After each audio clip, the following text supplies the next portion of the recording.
le Caucase devient à peu près un lieu de violence absolument totale, puisque les partis politiques nationaux géorgiens, arméniens, azéris se sont saisis du pouvoir, sauf à Bakou, qui est tenu un moment par les bolcheviks, puis ensuite repris par les Britanniques, tandis qu'il y a un massacre important de chrétiens à Ormia, dans ce mélange entre assyro-chaldéens, cosaques, russes, ottomans.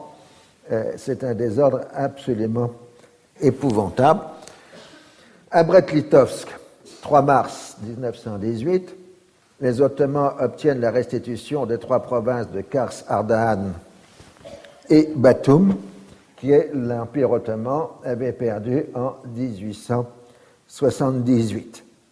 Les transcaucasiens qui sont indépendants ont essayé de s'opposer, mais ils ne peuvent rien faire puisque dès mars, tout de suite, les armées ottomanes arrivent jusqu'aux frontières de 1914 et puis maintenant pénètrent dans l'ancien empire russe.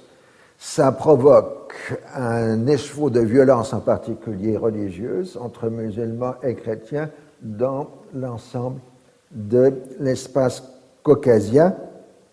Donc, par exemple, à Bakou, les bolcheviks s'allient avec les Arméniens pour massacrer les musulmans. Donc, on a 9000 morts entre le 30 mars et 2 avril. Et puis ensuite, il y aura le renversement des armes. Ce seront les autres qui seront massacrés à Bakou. Alors, la Transcaucasie s'est proclamée indépendante, mais ce que veulent les Allemands et les Ottomans, c'est que la Transcaucasie reconnaisse le traité de Brest-Litovsk. Et le problème, c'est de savoir qui les premiers vont arriver à Bakou entre les Ottomans, les Anglais et les Allemands. Et finalement, dans ce chaos, la Transcaucasie s'effondre, la Géorgie proclame son indépendance et devient un protectorat allemand de fait.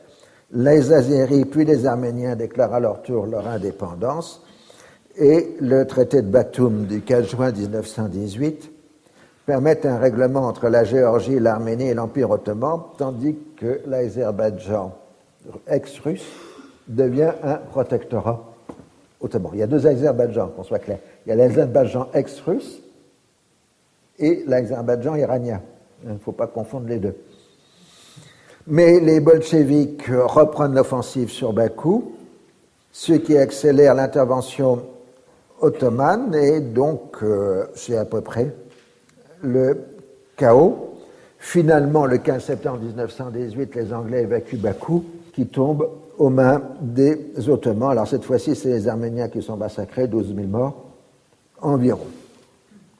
À Moudros, les Ottomans voudraient rester dans le Caucase, mais les Anglais exigent l'évacuation des troupes ottomanes du Caucase, ce qui est fait. Alors, ces grandes manœuvres caucasiennes, avec ces violences terrifiantes, ne doivent pas dissimuler le désastre qui frappe la Perse en même temps. Les mouvements des différentes forces en présence ont encore rendu plus difficiles les communications, à un moment où les mauvaises récoltes dans le nord du pays mettent des régions entières en situation de disette, voire de famine, plus le choléra et le typhus, les spéculations, la famine.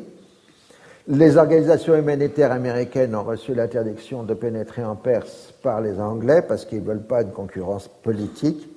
Et finalement, on verra tout à l'heure, les humanitaires américains devront passer par les autorités britanniques. Puis ensuite, à la fin de la guerre, c'était arrivé de la grippe espagnole, qui frappe comme la Perse, comme le reste de l'humanité. Alors, les chiffres, on n'arrive pas à se mettre d'accord. Les chiffres qui feraient que la Perse aurait perdu entre 1914 et 1919 environ 2 millions de morts, soit entre le cinquième et le quart de la population. Ces 2 millions ne sont pas comptabilisés dans les morts de la Grande Guerre. C'est pour ça que ça me paraît toujours des chiffres discutables. Alors, certains écrivains ou historiens persans, iraniens aujourd'hui, parlent de génocide commis par les Britanniques, mais là on est dans la concurrence des victimes En fait, c'est l'archaïsme de l'économie persane, aussi bien dans la production agricole que dans les réseaux de communication, qui a compté plus que les interventions militaires étrangères. Mais si vous voulez comprendre quelque chose à l'Iran d'aujourd'hui, sachez que c'est un pays qui a eu le sentiment d'avoir connu une gigantesque catastrophe humanitaire un siècle avant, du fait des interventions militaires étrangères. Nous entrons dans l'après-guerre, c'est-à-dire la poursuite de la guerre. Donc, une vision commode et simpliste verrait Français et Britanniques en quelque sorte dicter, faire un dictat aux populations du Moyen-Orient sur leur sort, et donc l'arbitrage ou la décision des Franco-Britanniques se serait imposée d'elle-même. Et ce qui expliquerait tous les problèmes de la région jusqu'à aujourd'hui.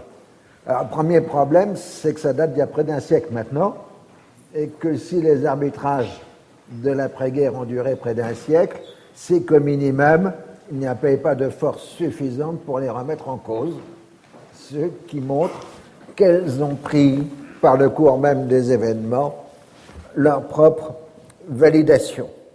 En revanche, ce qu'il faut bien comprendre, c'est que la légende noire de Sykes-Picot, qui est en fait pas du tout Sykes-Picot, mais Soremo, est une vision qui influe encore aujourd'hui, ou plus que jamais aujourd'hui, sur les visions politiques des Proche-Orient. Alors, la première réalité, c'est quand les armées alliées occupent à l'automne 1918 l'ensemble du Proche-Orient, elles font face à une catastrophe humanitaire totale. Le cessez bellique, la mobilisation, le retrait des hommes, nous sommes dans des populations qui sont au bord de la famine ou déjà en situation de famine. Et les Français et les Britanniques n'ont pas les moyens de venir en secours des populations. Ceux qui vont sauver les populations du Proche-Orient, ce sont les Américains, ce qu'on oublie toujours.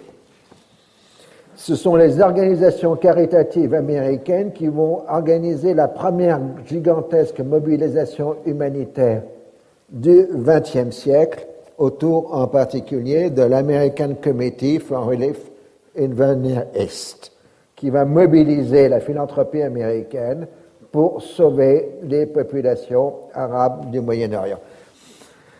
L'American Committee va devenir en 1919 la seconde organisation humanitaire américaine après la Croix-Rouge et prendra le nom de Near East Relief.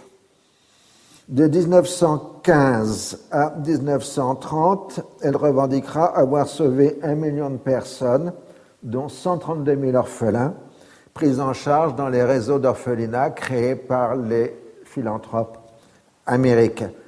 Elle a dépensé pour la période donc 1915-1930 la somme absolument colossale de 116 millions de dollars, ce qui, en 1915, c'est une somme absolument énorme. En fait, l'American Committee a inventé la philanthropie citoyenne du XXe siècle en lançant des campagnes médiatiques auprès du grand public américain, multipliant ainsi les donations et le volontariat. L'organisation prendra ensuite en 1930 le nom de Near East Foundation et passera de l'aide d'urgence à l'action pour le développement. Elle existe toujours, elle est présente dans 40 pays du Moyen-Orient et d'Afrique subsaharienne, mais c'est une action absolument colossale dont les Français et les Britanniques n'avaient pas les moyens en 1919. Et c'est à comprendre parce que vous avez la même action américaine philanthropique en Europe centrale et orientale pour porter secours aux populations meurtries. C'est la grande expérience de l'ingénieur Herbert Hoover qui va centraliser toute l'aide humanitaire américaine pour porter secours aux populations en voie de famine en Europe centrale et orientale en 1919-1920. Alors là, on estimerait à dizaines de millions de personnes le nombre de gens sauvés par l'intervention philanthropique américaine en Europe centrale et orientale. Je crois qu'il faut aussi compter la famine ukrainienne, des choses comme ça, en 21. Alors, pour ce qui nous concerne, nous, il faut bien comprendre que Français et Anglais sont à la fois heureux de voir les Américains intervenir pour sauver des populations et mécontents parce que ça montre leur faiblesse à eux par rapport à cette grande Amérique philanthropique qui ne demande rien, qui vient sauver les gens sans rien leur demander, politiquement parlant. Donc, désastre humanitaire, ensuite choc moral terrible, constitué par un effondrement d'un empire vieux de 4 siècles pour les provinces arabes. Contrairement au cas tunisien et égyptien du XIXe siècle, où l'appareil d'État avait promu une identité locale forte, aboutissant à un nationalisme tunisien ou égyptien, les provinces arabes étaient bien évidemment administrées dans le cadre d'un projet ottomaniste. Les identités ethniques existaient, mais elles étaient en quelque sorte des faits d'opinion, puisqu'elles n'avaient pas de pouvoir étatique pour les encourager. Il existait ainsi des courants évoquant des identités régionales, comme celle du Liban, les libanistes, de la Syrie, les syrianistes, la Palestine, voire de l'Irak, mais aussi il y avait, sans être contradictoire, une identité suprarégionale fondée sur l'appartenance arabe. Ce qui a conduit la guerre, c'est de faire passer ces faits d'opinion en courants et projets politiques. Les Français ont soutenu un projet de grande Syrie qui aurait des millénaires d'histoire, et donc les syrianistes étaient plutôt encouragés par les Français, tandis que les arabistes, évidemment, nous l'avons vu, étaient soutenus par les Britanniques. Seul problème, c'est que la révolte arabe avait commencé comme un mouvement islamique contre les réformes laïcisantes des jeunes Turcs, qu'il fallait donc arriver à Damas avec un discours un peu plus moderne et acceptable pour les nouvelles relations internationales, c'est-à-dire le droit des peuples à disposer d'eux-mêmes. Donc, Sangst, Lorenz et les autres avaient longuement expliqué comment il fallait parler moderne aux gens de la révolte arabe. En Palestine, les comités politiques qui prennent maintenant le nom de comité islamo-chrétien sont d'abord obsédés, à juste titre, par la menace sioniste.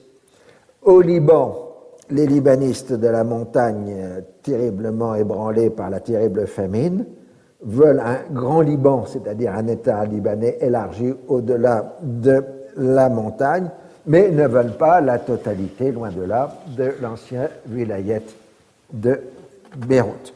Ce qu'il faut, c'est que l'État libanais à construire, qu'on va appeler bientôt le Grand Liban, comporte des zones de production agricole suffisantes pour ne pas se retrouver en situation de famine, c'est-à-dire annexer la plaine de la Bekaa, mais qui ne soit pas trop grand parce que sinon les chrétiens deviendraient minoritaires au sein de ce Grand Liban. En Irak, les Anglo-Indiens sont toujours persuadés qu'ils vont résoudre les problèmes de l'humanité en faisant de l'Irak le grenier de l'ensemble du monde et ne comprennent pas pourquoi on leur demande de consulter les populations sur leur sort, parce que ça leur apparaît comme une idée totalement farfelue. Donc ces projets se fondent sur la constatation que le temps de l'Empire ottoman est irrémédiablement révolu. Si la révolte arabe a pu faire illusion et s'est placée dans le cadre du nouveau langage des relations internationales, il n'en reste pas moins que l'essentiel de la participation à la guerre s'est faite dans l'armée ottomane, comme je l'ai dit, et que la souffrance est terrible, c'est le fameux Sefer Bellic. Alors, en plus, la disparition de l'État ottoman a entraîné l'anéantissement de l'administration locale. Et donc le gouvernement arabe de Damas, celle de l'OETA, Est, n'est rien comparable à ce qui est en train de se construire dès 1917 en Anatolie autour du gouvernement d'Ankara, qui, lui, s'appuie sur des structures ottomanes puissantes et solides, alors qu'à Damas, il n'y a plus rien. Alors, ce qu'il faut bien comprendre, c'était la politique ottomane, qui était une politique dite des notables. Alors, il y a différents stades à travers l'histoire de la politique des notables, mais dans sa dernière version, les grands notables arabes, c'est-à-dire grands propriétaires fonciers et magistrats religieux, mais c'était souvent les mêmes, avaient été intégrés à l'administration et à la gestion du pouvoir. Et paradoxalement, les jeunes Turcs avaient plutôt renforcé cette situation, puisque c'était les grands notables qui avaient fourni les députés arabes au Parlement de Constantinople. Donc, ces grands notables, ils ont perdu Constantinople. Mais il reste des puissances sur le terrain. Ils ont des grandes propriétés. Dans les villes, ils tiennent les quartiers par leur clientélisme et par leurs hommes de main, les fameux abadaïs qui tiennent les rues des villes arabes du Proche-Orient. Donc, si vous avez un pouvoir local, vous tenez plutôt à un projet politique régional ou local, puisque c'est vous finalement qui devenez les héritiers de l'autorité ottomane. Involontaire, ils ne voulaient pas, eux. Eux, ils s'étaient restés ottomans jusqu'à la fin.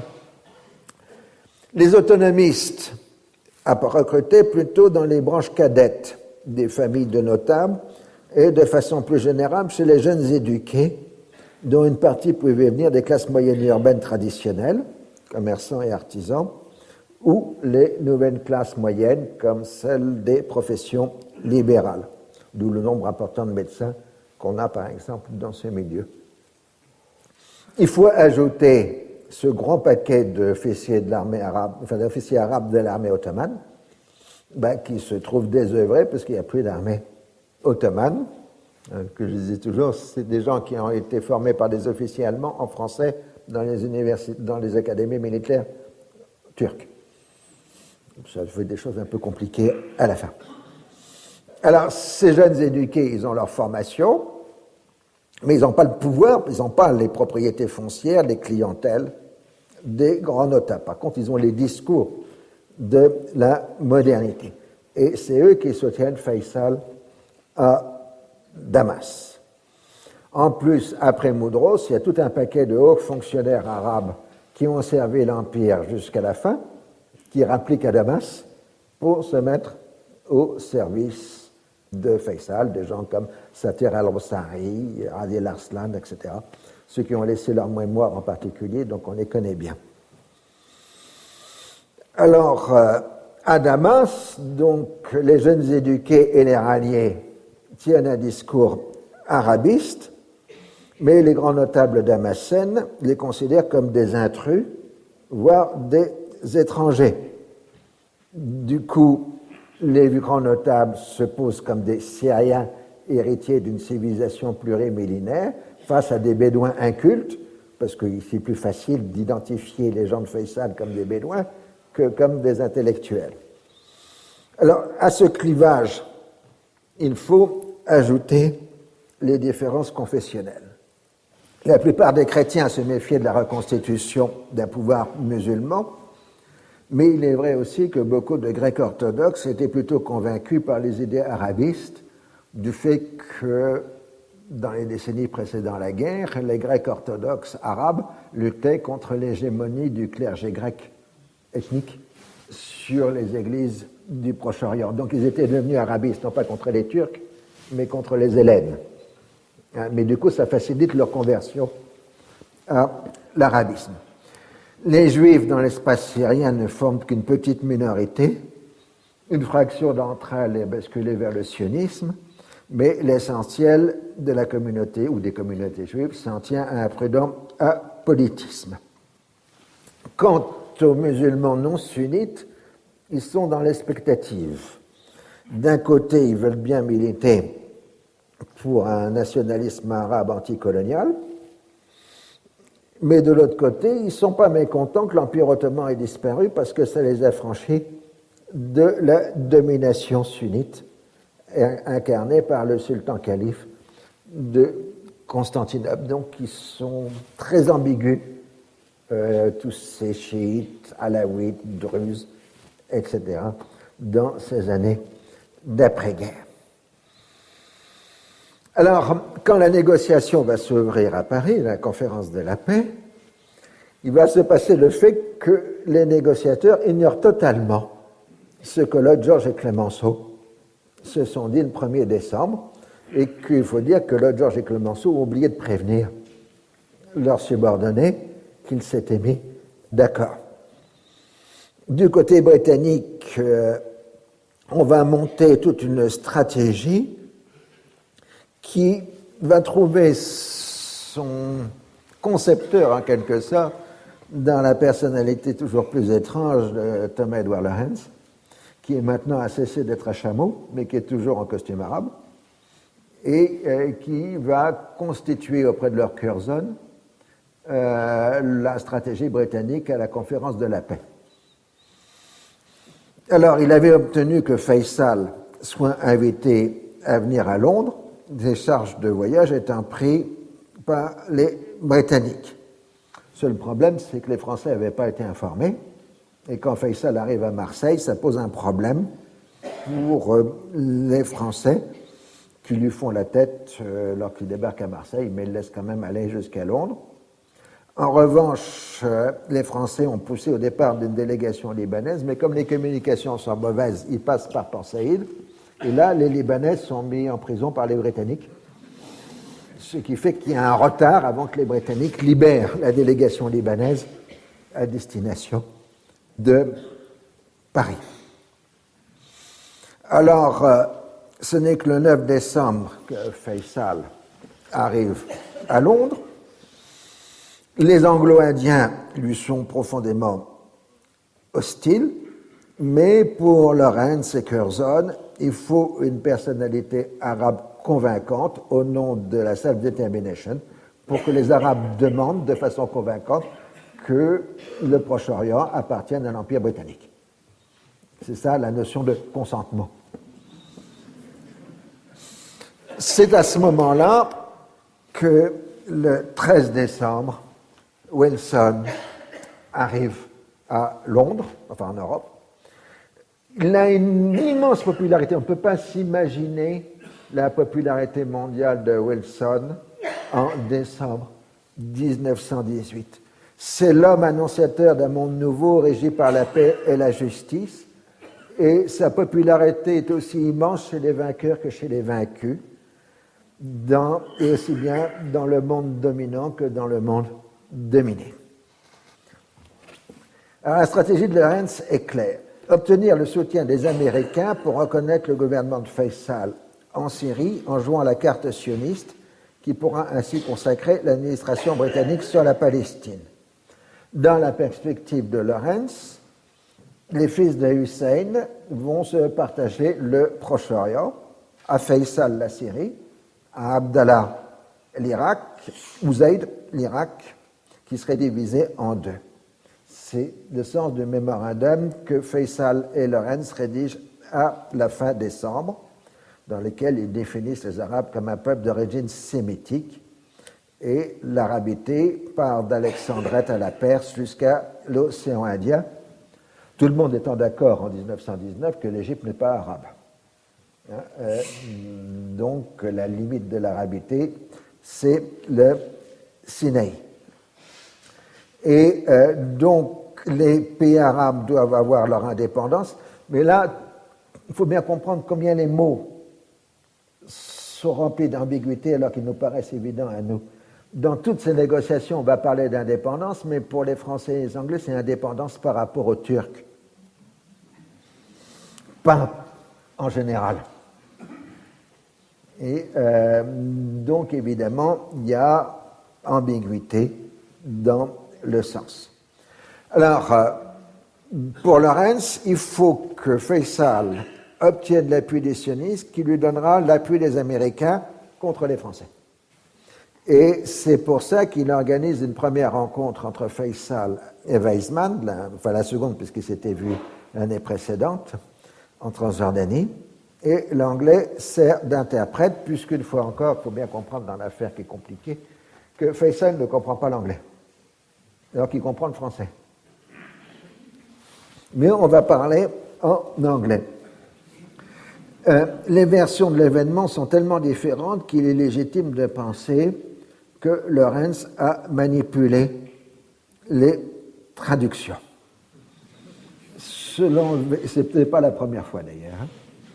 Selon Weizmann, Faisal a accepté la légitimité de revendications sionistes et la liberté d'installation des Juifs en Palestine. Selon l'émir, dans une lettre qu'il a écrite le lendemain à son père, Weizmann a expliqué qu'il n'y avait aucune ambition de constituer un État juif en Palestine et qu'il ne s'agissait que d'un refuge pour les Juifs européens. Mais les deux versions de la réunion marquent la même hostilité au projet français. Un second entretien, le 3 janvier 1919, se termine par la signature par Faisal d'un mémorandum en anglais encourageant une immigration massive de Juifs en Palestine, mais Faisal a ajouté un codicile en arabe conditionnant l'application de cet accord à l'acceptation de toutes les revendications du mémorandum arabe à la conférence de la paix. Cette fois, Lorentz a très largement atténué le sens du codicile dans sa traduction anglaise. De toute façon, les sionistes se serviront du procès-verbal de la réunion en supprimant le codicile parce qu'il était un peu gênant. Cette affaire est absolument exemplaire jusqu'à aujourd'hui de ce qui va tourner dans la question de Palestine. D'un côté, il est refusé à Faisal d'avoir la moindre autorité sur la Palestine, et de l'autre, il lui est demandé de céder aux principales revendications sionistes. Dans de telles conditions, l'émir ne pouvait s'engager au nom des Arabes de Palestine qui, lui, de toute façon, auraient refusé tout mandat pour parler en leur nom. Alors, jusqu'à aujourd'hui, on cherchera à trouver des Arabes ou des musulmans prêts à céder la Palestine, mais à chaque fois qu'ils sont prêts à céder la Palestine, ils ne représentent pas les Palestiniens. Ce qui est quand même gênant. Alors, ensuite, après Londres, c'est Paris. C'est qu'à la veille de l'ouverture de la conférence de la paix, au Salon de l'Horloge, au Quai d'Orsay, donc le 18 janvier, enfin l'ouverture c'est le 18 janvier 1919, que la délégation du Hedjaz est reconnue comme une délégation à part entière de la conférence avec deux représentants, Faisal et son secrétaire Rostom Haïdar. Alors, Rostom Haïdar a laissé un document extraordinaire, c'est ses mémoires sur la conférence de la paix, ça fait plusieurs centaines de pages.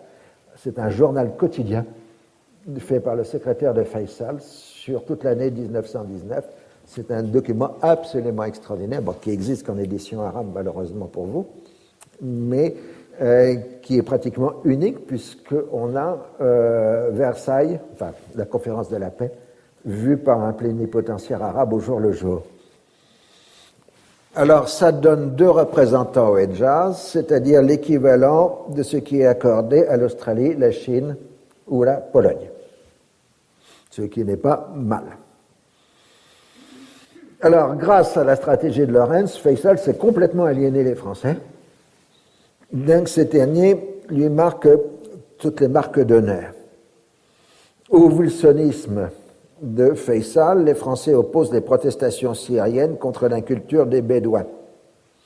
Du côté français, en gros, la revendication arabe est assimilée à la revendication sioniste, encore des inventions britanniques destinées à déposséder la France de ses droits au Proche-Orient. Et Paris multiplie les signaux d'avertissement à Londres. Il ne peut être question de créer un État israélite en Palestine, voire même un organisme israélite souverain, disent les textes français, parce que ce sera la source de tous les problèmes à venir. Alors, Lloyd George va mener une très habile manœuvre diplomatique qui, par un jeu de billard, en quelque sorte, va amener le règlement final. Les Dominions britanniques, Australie, Nouvelle-Zélande et Afrique du Sud, exigent d'annexer les anciennes colonies allemandes proches de leur territoire, c'est-à-dire la Nouvelle-Guinée, Samoa, sud-ouest africain. Wilson refuse énergiquement le principe des annexions qui remettrait en cause tout son projet de paix juste, mais il ne peut pas non plus accorder l'indépendance à des peuples de couleur si arriérés sur la voie de la civilisation. Il propose donc de transférer la question à la future Société des Nations qui désignera une puissance mandataire. C'est alors que Lloyd George propose de distinguer 3 classes de mandats selon leur niveau de civilisation. A, les provinces arabes de l'Empire ottoman. B, les colonies centrafricaines. C, l'Afrique de l'Ouest et les territoires du Pacifique. Alors que la délégation du Hedjaz continue de demander l'indépendance, en fait, les Alliés ont déjà tranché, il y aura des mandats A. Mais les Arabes ne sont pas au courant. Alors, c'est dans ce sens-là que Faisal comparaît devant le 6 février 1919 devant le Conseil suprême allié demandant l'indépendance des régions arabes à l'exception de la Palestine en raison de son caractère international et veut une enquête internationale pour déterminer les désirs des populations intéressées. Wilson l'interroge sur le choix d'un ou plusieurs mandataires. Faisal, qui n'est pas au courant, marque avant tout la volonté d'indépendance avec secondairement un éventuel mandataire unique. Les autres invités des jours suivants sont Howard Bliss, président du Syrian Protestant College de Beyrouth, c'est-à-dire l'actuelle université américaine, qui, au nom des missionnaires américains, demande une tutelle américaine ou anglaise de la Syrie. Et surtout, ce qui est important dans la suite des événements, c'est que les missionnaires américains marquent un refus absolu du sionisme. Et du coup, Wilson va se trouver pris entre les missionnaires protestants qui ne veulent pas du tout entendre parler du sionisme et les mouvements sionistes américains. Ce qui va expliquer que, contrairement à la légende, il n'y aura pas de déclaration américaine publique en faveur du sionisme sous l'administration Wilson. Il y aura des assurances privées, mais pas de déclaration publique de l'administration Wilson. Alors, après Bliss, vous avez les syrianistes pro-français qui veulent une grande Syrie comprenant la Palestine sous protection française. Ensuite, enfin, la délégation libanaise qui est arrivée en retard parce qu'elle avait été retenue par les Britanniques en Égypte, qui veut un grand Liban. Et enfin, apparaît le 26 février 1919, la commission sioniste. Alors, elle demande une grande Palestine s'étendant jusqu'au Litanie au nord et au chemin de fer de Hedjaz en Transjordanie. Weizmann insiste sur le fait que l'immigration juive permettra d'atténuer la misère des masses juives d'Europe centrale et de détourner l'énergie juive de ses fins destructrices, c'est-à-dire révolutionnaires. Le grand argument pendant toute cette période de Weizmann, en fait jusqu'à 1933, il faut bien le comprendre, est un argument que nous appelons nous antisémites. C'est-à-dire que le judaïsme a une portée destructrice qui se traduit par l'adoption des idées révolutionnaires de type bolchevique et que le seul moyen de calmer les juifs, c'est de leur ordonner un État en Palestine. Et ça, c'est un discours récurrent de Weizmann durant toute cette période. Évidemment, avec l'avènement du nazisme, on passera à tout à fait autre chose. Alors, je cite, à notre avis, cette solution est la seule qui puisse donner aux Juifs la paix entre eux et le reste du monde. Vous voyez, les Juifs sont en guerre avec le monde, dit Weizmann devant la conférence de la paix. C'est la seule qui puisse permettre à leur énergie, au lieu de se dissiper et de se transformer en amertume et en violence, comme cela arrive chez ceux qui se sentent en guerre avec le milieu qui les entoure, d'être enfin employée avec tout son fruit. Quelques années après, dans un texte de même genre, Weizmann expliquera aux Britanniques qu'il faut faire tout pour éviter la radicalisation des masses juives en Europe centrale et orientale. Il utilise le terme radicalisation, ce qui aujourd'hui sonne étrangement.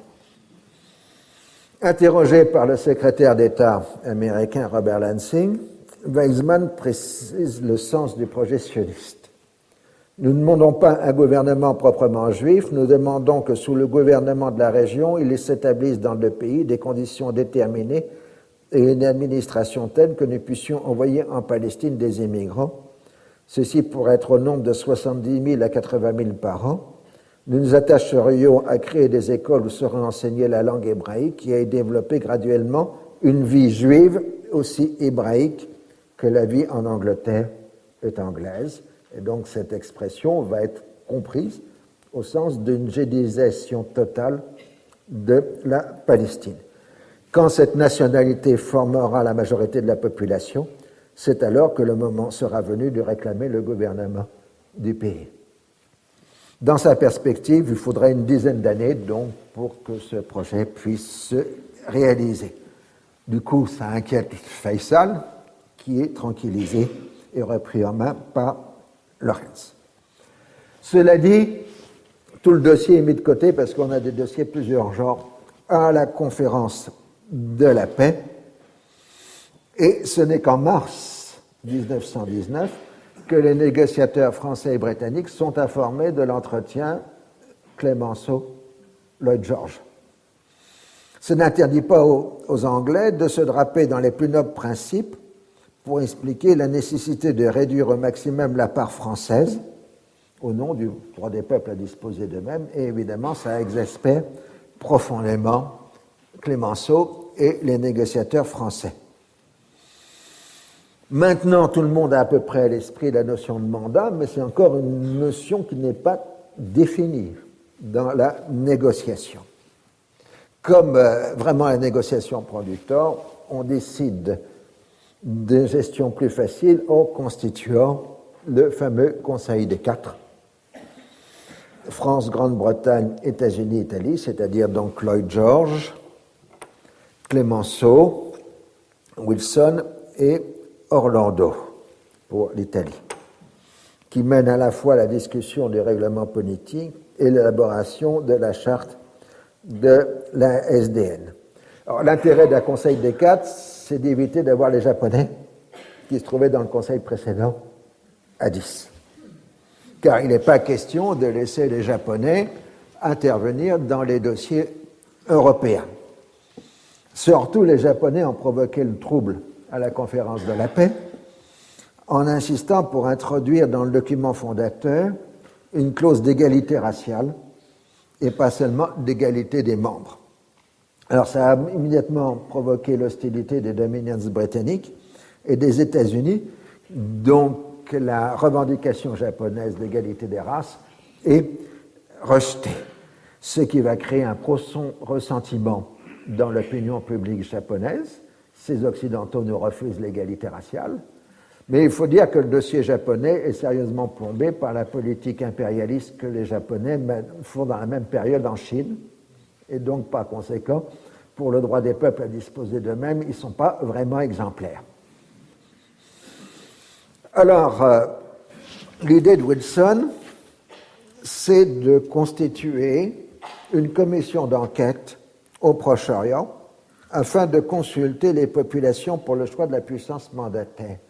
Car maintenant, il n'est plus question d'indépendance, sauf par rapport à l'Empire ottoman, mais de consentement des populations. Donc, ce qu'on va consulter, c'est pour le choix du mandataire, pas pour l'indépendance. Ce que les gens n'avaient pas compris au départ. Alors, Français et Britanniques sont tout à fait réticents à l'idée de consulter les populations. Ils n'aiment pas cette idée. Mais bon, pour l'instant, ils cèdent, ce qui ouvre une première négociation directe entre Faisal et les Français.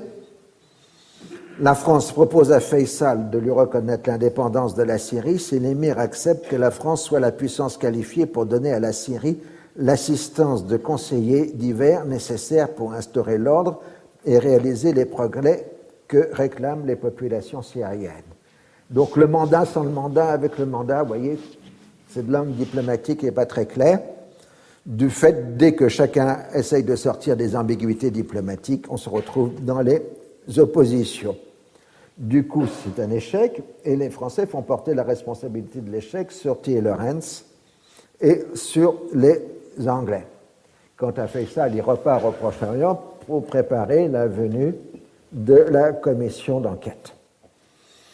Cette commission d'enquête doit être composée de représentants américains, français et anglais. Wilson a désigné 2 représentants. Le premier, c'est Henry Churchill King, un théologien, ancien président d'Oberlin College. Et le second, c'est Charles Crane, un homme d'affaires et philanthrope qui a toujours soutenu les causes progressistes aux États-Unis. Les Britanniques choisissent Sir Henry McMahon, qu'on a ressorti de l'armoire, si j'ose dire, David Hogarth, dont on a parlé, l'ancien archéologue, et le jeune Arnold Toynbee comme secrétaire du côté britannique, le futur grand historien britannique dont j'ai déjà parlé, je crois, à la première séance. On arrive enfin au 28 avril 1919 avec la rédaction de l'article 22 de la Charte de la Société des Nations qui définit les mandats. Donc, les régions qui sont habitées par des peuples non encore capables de se diriger eux-mêmes dans les conditions particulièrement difficiles du monde moderne, le bien-être et le développement de ces peuples forment une mission sacrée de civilisation et il convient d'incorporer dans le présent pacte des garanties pour l'accomplissement de cette mission. La meilleure méthode de réaliser pratiquement ce principe est de confier la tutelle de ces peuples aux nations développées qui, en raison de leurs ressources, de leur expérience ou de leur position, sont le mieux à même d'assumer cette responsabilité et qui consentent à l'accepter. Elles exerceraient cette tutelle en qualité de mandataires et au nom de la société. Le caractère du mandat doit différer selon les zones géographiques. Et quatrièmement, certaines communautés qui appartenaient autrefois à l'Empire ottoman ont atteint un degré de développement tel que leur existence comme nation indépendante peut être reconnue provisoirement à la condition que les conseils et l'aide d'un mandataire guident leur administration jusqu'au moment où elles seront capables de se conduire seules. Les vœux de ces communautés doivent être pris d'abord en considération pour le choix du mandataire. Donc cette mission sacrée de civilisation va se trouver coincée entre deux notions qu'on appellera ensuite dans l'entre-deux-guerres le mandat conseil et le mandat tutelle, ce qui n'est pas exactement la même chose. Conseil, c'est d'ailleurs on vous dit il faut faire que vous fassiez ça, ce serait mieux, et tutelle, ça veut dire il faut que vous fassiez cela. Donc l'une c'est une version souple et l'autre c'est la version autorité, et le fameux article 22 comprend les deux notions. Au début de mai 1919, les Français commencent à demander avec insistance le relève des troupes britanniques en Syrie par des troupes françaises, mais leurs interlocuteurs font la sourde oreille. Du coup, les Français refusent de désigner des représentants à la commission interalliée tant que la question de la relève n'a pas été réglée. Et d'autre part, depuis un certain temps, les Italiens font la pratique de la chaise vide. Du coup, il n'y aura pas de représentant italien désigné pour la commission. Alors, tout ça, ce serait bien dans le meilleur des mondes si l'Orient lui-même ne bougeait pas. Or, il entre en tourmente depuis le début de 1919. En Palestine, les notables, les jeunes éduqués rejettent toute concession au sionisme. En Syrie, les jeunes éduqués réunis dans le mouvement clandestin Al-Fatah, ça veut dire les jeunes arabes, radicalisent aussi leur position contre les projets français. Alors le problème, c'est que dans les archives françaises, on a plein de protestations contre les Britanniques en Palestine, et dans les archives anglaises, on a plein de protestations contre les Français en Syrie. Donc les Français expliquent que ce sont des intrigues britanniques qui soulèvent les Syriens contre eux, et les Anglais expliquent que ce sont des intrigues françaises qui soulèvent les Palestiniens contre eux. C'est assez amusant qu'on fasse d'un fond à l'autre. Alors, ce complotisme colonial s'accompagne d'un début de phase révolutionnaire. En Égypte, une délégation Wafd de notables menée par l'homme d'État Saad Zarloul s'était adressée au comité britannique au lendemain de la hostilité pour demander une représentation égyptienne à la future conférence de la paix. On leur avait répondu que l'Égypte n'était pas mûre pour le self-government. Et Zarloul, au nom des idées de Wilson, avait transformé son action en mouvement de masse, s'appuyant sur la délégation toujours Wafd, mais cette fois-ci du peuple égyptien, et exigeant l'indépendance du pays, ce qui avait fini par exaspérer les Britanniques. Et le 8 mars 1919, Zarloul et deux de ses compagnons sont arrêtés et déportés à Malte, ce qui provoque une explosion de violence dans toute la vallée du Nil, ce qui entrera dans l'histoire comme la révolution égyptienne de 1919, avec plusieurs centaines de morts. Ce n'est qu'au bout de 2 ou 3 mois, que les Britanniques réussiront à reprendre le contrôle de la vallée du Nil.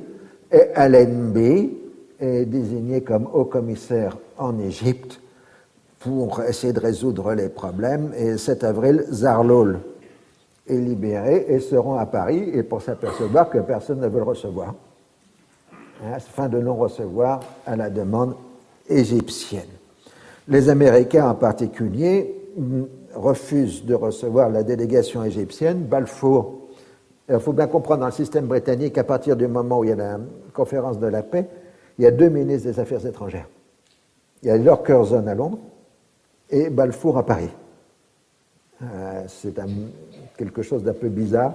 Donc Balfour, qui est à Paris, expliquait à Wilson que la révolution égyptienne était un coup monté par les agents des partis révolutionnaires turcs et les bolcheviks afin de lancer une guerre sainte contre les infidèles. C'est un peu difficile à comprendre, mais ça revient à dire qu'en gros, ce qui n'est pas faux d'ailleurs, mais un peu plus tard, que les bolcheviks sont en train de faire le djihad à leur tour. Après le djihad Minen Germany, on va avoir le djihad Minen Moscou. Mais il faut attendre un peu, ce n'est pas encore exactement le moment. Et les Américains ne demandent qu'à être convaincus. C'est une terrible déception pour les nationalistes égyptiens. En Palestine, les militaires britanniques, ils ne supportent pas les Juifs, en gros, de Palestine, parce qu'ils sont exaspérants, toujours à revendiquer, tandis que les Arabes, ils sont beaucoup plus gentils, et puis ressemblent beaucoup plus à des indigènes, comme les Anglais ont les habitudes de les traiter partout dans l'Empire. Et donc, après tout, il y a le fardeau de l'homme blanc, et dans le fardeau de l'homme blanc, il y a la protection de la population indigène. Donc, dans l'administration militaire britannique, il y a une certaine sympathie pour la cause arabe qui se développe et une certaine hostilité au mouvement sioniste. Mais les problèmes britanniques ne s'arrêtent pas là, puisque en Irlande, l'insurrection britannique irlandaise a commencé à la fin janvier 1919 et l'IRA se considère comme en guerre avec l'Empire britannique. À des milliers de kilomètres de là, en Inde, les nationalistes sont saisis des idées wilsoniennes. Alors, la seconde phase du mouvement wilsonien, qui est un mouvement mondial, c'est-à-dire la colère commence à monter parce que le wilsonisme ne devient pas une pratique effective des relations internationales. Alors, celui qu'on avait proposé d'envoyer à Paris, c'était Gandhi. Et évidemment, il n'est pas autorisé.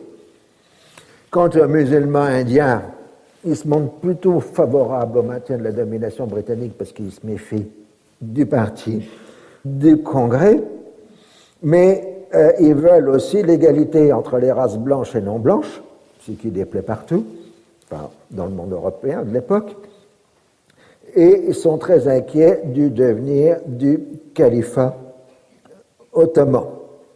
Le problème juridique, c'est que l'Inde est un dominion, donc participe à la conférence de la paix, mais c'est le secrétaire d'État pour l'Inde qui représente l'Inde, c'est-à-dire Montaigu, et pas des Indiens, même s'il a un Maharaja dans son entourage immédiat dans la délégation de l'Inde à la conférence de la paix. Ce qui fait qu'en tant que dominion, l'Inde obtiendra un siège à la SDN, mais représenté par les Britanniques. Du coup, en mars 1919, Gandhi lancera la première campagne de résistance non violente qui va aboutir au fameux massacre d'Aremsar le 13 avril 1919. Alors, donc, tous ces événements montrent que si on oppose la bonne Amérique à l'égoïsme colonial européen, dès 1919, il est clair que les grands empires coloniaux ultramarins ont perdu leur légitimité face au droit des peuples à disposer d'eux-mêmes. Alors, à la suite de l'armistice de Boudros, les Alliés ont occupé Constantinople, puis une partie du littoral anatolien. Un gouvernement ottoman sous occupation a entrepris des procès contre les responsables du génocide de 1915 et procède à l'élimination des cadres jeunes turcs, tandis que l'armée ottomane est largement démobilisée. Mais la démobilisation ottomane fait basculer la plus grande partie de l'Anatolie en pleine anarchie.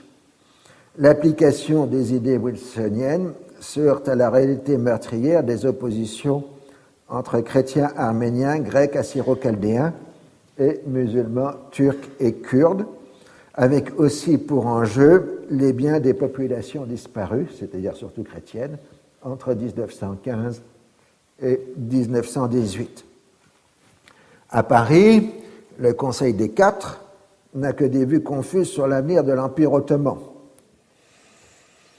Mais en mars 1919, le général Mustafa Kemal est chargé de rétablir l'ordre en Anatolie orientale. Le 16 mai, il prend ses fonctions alors que l'armée grecque vient de débarquer à Smyrne avec le soutien des Britanniques. La ville est majoritairement grecque du fait d'une importante immigration égéenne du XIXe siècle et de l'efflorescence de la magnifique civilisation levantine de la fin du XIXe siècle. En revanche, l'arrière-pays de Smyrne est essentiellement musulman, en grande partie musulman. En même temps, les Italiens contrôlent la côte anatolienne face aux Dodécanèses qu'ils occupent depuis 1913. Très rapidement, Mustafa Kemal entre en dissidence et prend la direction de la résistance contre les Alliés, les Grecs et les chrétiens anatoliens.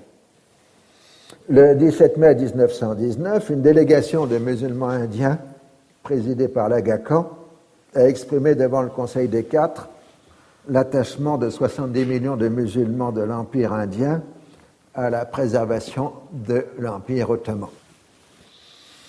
Et au sein de la direction britannique, les musulmans ont un avocat qui n'est autre que Edwin Montagu, secrétaire d'État pour l'Inde, qui a introduit la délégation et qui exprime devant le Conseil des Quatre le sentiment qu'une grande partie des musulmans du monde considèrent que la conférence de la paix avait pris position contre l'islam. De l'Égypte à l'Afghanistan, il n'y a plus maintenant qu'une succession d'appels à la révolte. Je vous laisse donc, mais vous comprenez bien que si on a un regard décalé sur la Grande Guerre, ce que j'ai essayé de faire dans ce cours, on voit que la Grande Guerre est aussi une guerre pour le contrôle de l'islam, entre 1914 et 1918, et qu'elle est ensuite, dans le règlement d'après-guerre, une bataille diplomatique et militaire, dans laquelle, pour la première fois, apparaît la notion d'un islam en bloc contre la domination occidentale. Parce que nous avons basculé dans le monde du droit des peuples à disposer d'eux-mêmes.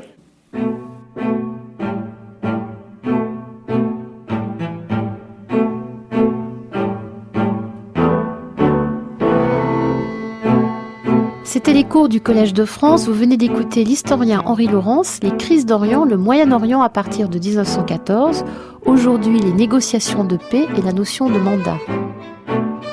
Sur les sites de France Culture et du Collège de France, vous retrouverez tous les liens et les informations autour de cette diffusion, ainsi que l'ensemble des cours d'Henri Laurence. L'historien a notamment publié Les crises d'Orient, Questions d'Orient et Grands Jeux 1768-1914 chez Fayard, et je cite également Oriental, le volume 4, L'Orient dans tous ses états, aux éditions du CNRS.